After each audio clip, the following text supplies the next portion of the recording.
בתוך שני המלחמה, בימי הטבח האיום, ואני תפילה, ואבק בכי רב כל הלילה.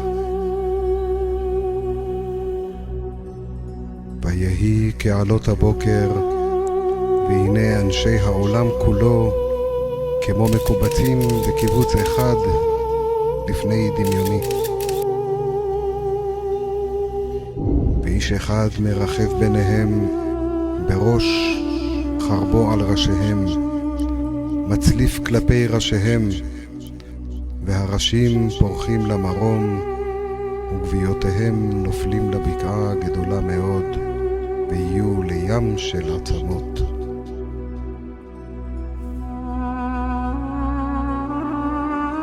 והנה קול אליי,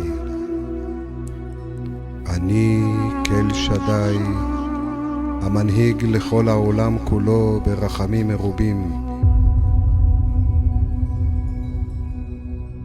שלח ידך ואחוז בחרב, כי עתה נתתי לך עוצמה וגבורה. ותלבישני רוח השם, ואחזתי בחרב, ותכף נעלם אותו האיש, והבדתי היטב על מקומו ואיננו. והחרב ברשותי לקנייני הפרטי.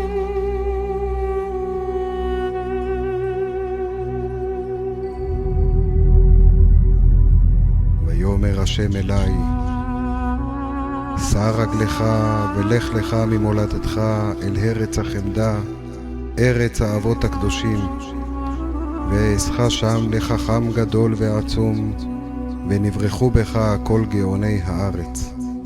כי אותך בחרתי לצדיק וחכם בכל הדור הזה, למען תרפא את שבר האנושי בישועה של קיימה. ואת החרב הזה תיקח בידיך, ותשמור עליה בכל נפשך ומאודיך, כי היא האות ביני ובינך, אשר כל הדברים הטובים האלה יתקיימו על ידיך. כי עד עתה עוד לא היה לי איש נאמן כמותך, למסור לו החרב הזאת.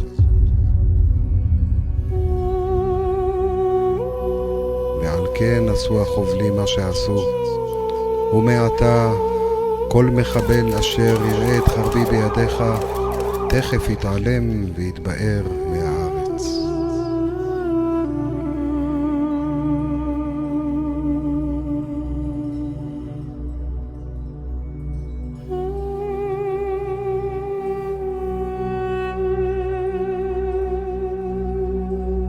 אחר זה היה דבר השם אליי במחזה לאמור, שכב על צידך הימנית,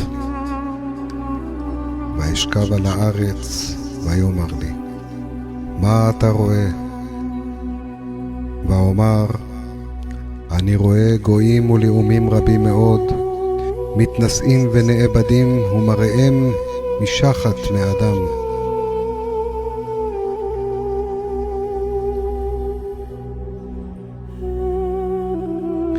ויאמר לי השם, אם תוכל ליתן צורה לכל הגויים האלה, להפיח בהם רוח חיים,